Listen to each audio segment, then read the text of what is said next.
السلام علیکم dear students, welcome back dear students. ہم پڑھ رہے ہیں Pakistan studies second year chapter number 3 lecture number 24۔ Dear students, اس چیپٹر کے پریویس لیکچرز کے اندر ہم نے پاکستان کے طبی خد و خال کے حوالے سے پڑھا تھا، جس میں ہم نے پاکستان کے محلِ وقوع کی ڈیفینیشن، جس کے اندر ہم نے پاکستان کے طبی خد و خال کو ایکسپلین کیا تھا، محلِ وقوع کی اہمیت وغیرہ کے حوالے سے پڑھا تھا۔ تو ڈیئر اسٹوڈنٹس، آج ہمارے پاس نیکسٹ جو لانگ کوسچن ہے وہ پاکستان کے پہاڑی سلسلوں پر نوٹ ہے۔ تو عزیز طلبہ، طبی خد و خال کے اعتبار سے ہم نے پڑھا تھا کہ پاکستان کو 4 حصوں میں تقسیم کیا جاتا ہے۔ ایک اس کے اندر پہاڑ، دوسرا سطح مرتفع، تیسرا میدان، چوتھا وادیاں۔ آج ہم انہیں ایکسپلین کریں گے اور ہمارے پاس پہلا جو ٹاپک ہوگا وہ ہوگا پہاڑ۔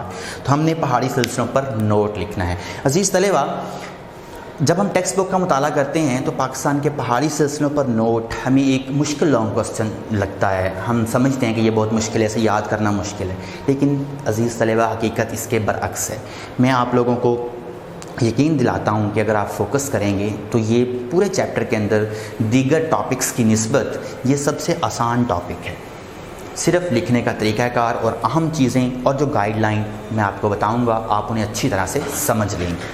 عزیز طلبہ دیکھیں، پہاڑی سلسلوں پر ہم نے نوٹ لکھنا ہے۔ تو پہاڑ کی سب سے پہلے ہم لکھیں گے ڈیفینیشن، جس کے اندر ہوگا کہ میں نے آپ کو پریویس لیکچر میں بھی بتایا تھا کہ خشکی کا وہ بلند قطع ہے جو سطح سمندر سے 900 میٹر، ناٹ کلومیٹر، 900 میٹر، کم از کم 900 میٹر بلند ہو، اطراف کی ڈھلوان اس کی زیادہ ہو، سطح ناہموار ہو اور پتھریلی ہو، پہاڑ کہلاتا ہے۔ یہ پہاڑ کی سائنٹیفک ڈیفینیشن ہے۔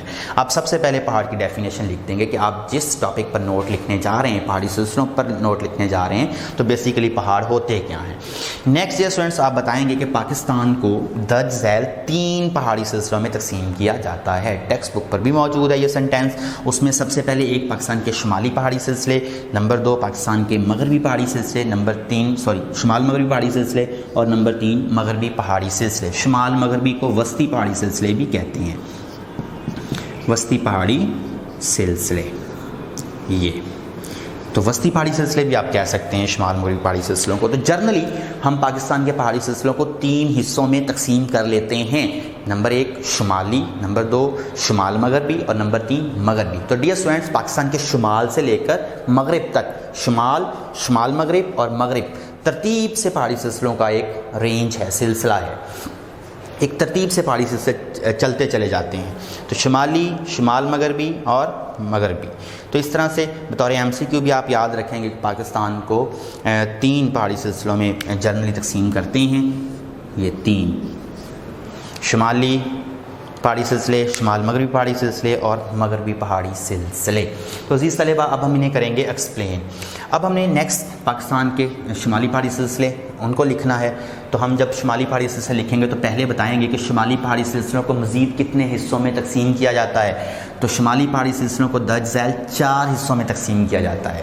ایک کوہ ہمالیہ، دوسرا کوہ قراقرم، تیسرا کوہستان ہندوکش یا کوہ ہندوکش، سوات اور چترال کے پہاڑ۔ تو یہاں تک تو شارٹ اور سمپل چیزیں ہیں، یہ ہمارے مائنڈ میں رہتی ہیں، ہمیں فنگر ٹپس پر ان چیزوں کا پتہ ہوتا ہے کہ پاکستان کے شمالی پہاڑی سلسلے جو ہیں وہ 4 حصوں پر مشتمل ہیں۔ درج ذیل 4 سلسلے ہیں، ان کے اندر مزید ایک کوہ ہمالیہ ہے، کوہ قراقرم ہے، کوہستان ہندوکش ہے، سوات اور چترال کے پہاڑ ہے۔ اب مشکل یہاں سے آگے شروع ہوتی ہے کہ ہم نے اب انہیں ایکسپلین کرنا ہے اور اس کو لکھنا کس طرح سے ہوتا ہے۔ اب عزیز طلبہ، آپ غور کیجیے گا، میں آپ لوگوں کو ایک شارٹ اور سمپل وے بتاتا ہوں اور ایک فارمولہ سمجھاتا ہوں جس کے تحت آپ پہاڑی سلسلوں کو آرام سے لکھ سکتے ہیں، مواد بھی آپ کے ذہن میں رہے گا۔ عزیز طلبہ، جب ایگزامینر آپ کا پیپر چیک کر رہا ہوتا ہے تو اس کو صرف 3 سے 4 چیزیں ہر پہاڑی سلسلے کے اندر چاہیے ہوتی ہیں۔ اس کو درکار ہوتی ہے 4 طرح کی معلومات۔ نمبر 1، جب آپ کسی بھی پہاڑی سلسلے، فرض کریں ہم نے کوہ ہمالیہ پر لکھنا ہے، اس کے بعد ہم نے کوہ قراقرم پر لکھنا ہے، کوہستان ہندوکش پر لکھنا ہے، سوات اور چترال کے پہاڑوں کو ایکسپلین کرنا ہے، تو اس طرح سے ہمارا شمالی پہاڑی سلسلہ کمپلیٹ ہو جائے گا۔ تو اب ان سلسلوں کے اندر ہم نے لکھنا کیا ہے؟ تو آپ یاد رکھیں گے، نمبر 1 آپ کو چاہیے اس کی لوکیشن، یعنی محلِ وقوع پتہ ہونا چاہیے کہ یہ پہاڑی سلسلہ پاکستان کی کس سمت میں واقع ہے۔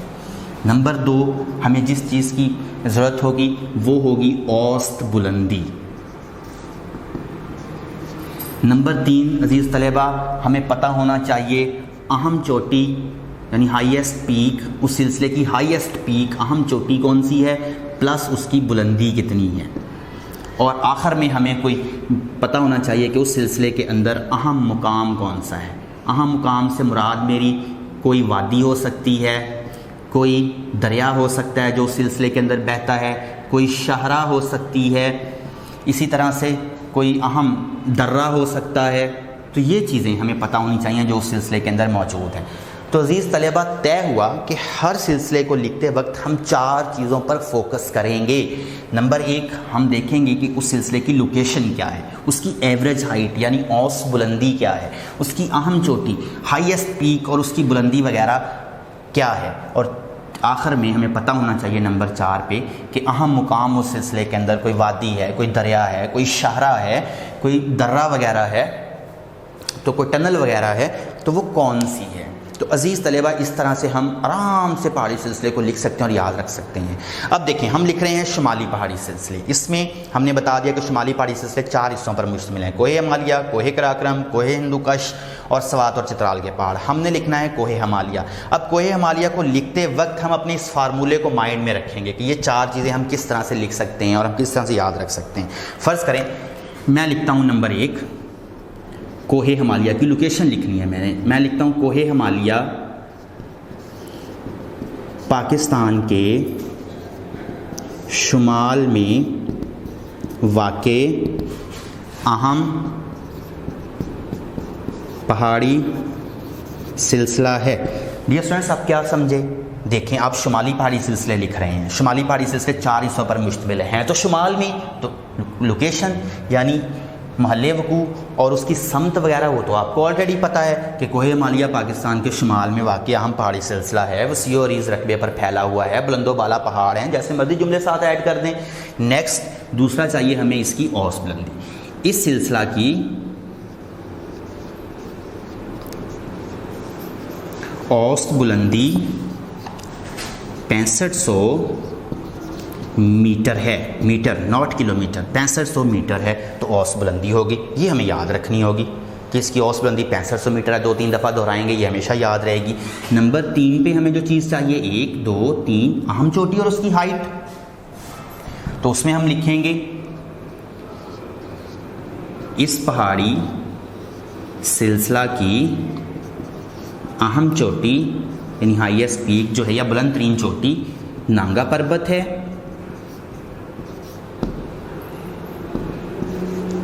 اور اس کی بلندی یعنی اس کی بلندی کتنی ہے نانگا پربت کی, وہ 8126 میٹر ہے.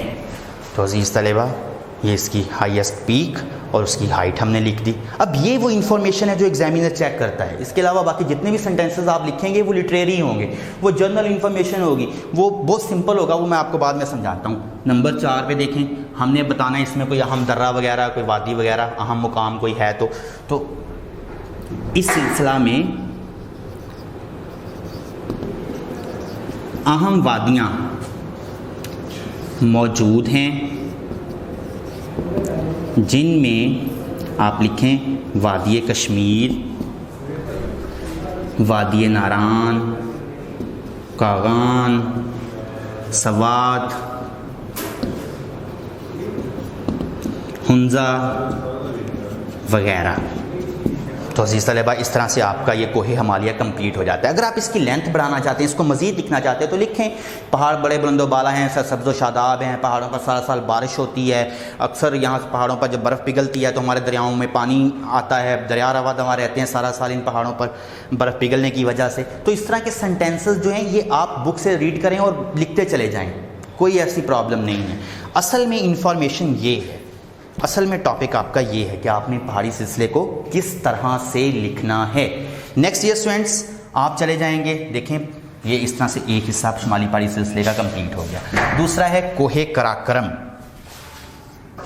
کوہ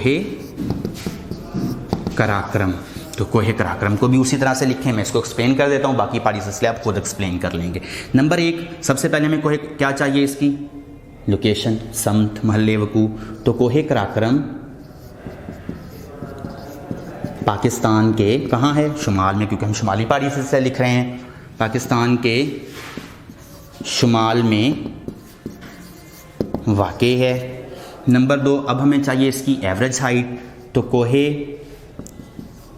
قراقرم کی اوسط بلندی 7000 میٹر ہے۔ نمبر 3 کوہ قراقرم کی اہم چوٹی K2 ہے اور اس کی بلندی 8611 میٹر ہے، ناٹ کلومیٹر، میٹر ہے۔ اور آخر میں نے بتایا تھا کہ اہم مقام کوئی وادی، کوئی شاہراہ ہے تو اس کا آپ ذکر کریں گے۔ تو اس سلسلہ میں اہم شاہراہ واقع ہے جسے شاہراہ ریشم یا شاہراہ قراقرم کہتے ہیں، جو پاکستان اور چین کو آپس میں ملاتی ہے۔ تو نیکسٹ ڈیئر اسٹوڈنٹس وہی کامن سینٹینسز ہوں گے۔ یہ پہاڑ بلند و بالا ہیں، سرسبز و شاداب ہیں، ان کی اہم چوٹیاں ہیں، بلند و بالا چوٹیاں برف سے ڈھکی رہتی ہیں، اور برف موسم گرما میں پگھلتی ہے تو ہمارے دریاؤں کو پانی جو ہے وہ میسر آتا ہے۔ اس طرح کے سینٹینسز جو ہیں یہ کامن ہیں، یہ آپ اپنے کوسچن کی لینتھ بڑھانے کے لیے آرام سے ایڈ کر سکتے ہیں۔ تو اسی طرح سے یہی طریقہ کار کوہ ہندو، کوہ سوات اور چترال، اسی طرح سے پھر آپ جب شمال مغربی پہاڑی سلسلوں اور مغربی پہاڑی سلسلوں پر جائیں گے تو وہاں پر ان پہاڑی سلسلوں کو ایکسپلین کرنے کا طریقہ کار بھی سیم ہوگا۔ تو عزیز طلبہ یہ ایک آسان اور شارٹ طریقہ کار وے ہے اپنے آنسر کو لکھنے کا۔ مجھے امید ہے آپ نے میری بات کو غور سے سنا ہوگا، سمجھنے کی کوشش کی ہوگی، آپ اسے تحریری صورت میں اپنے پاس محفوظ کیجیے گا۔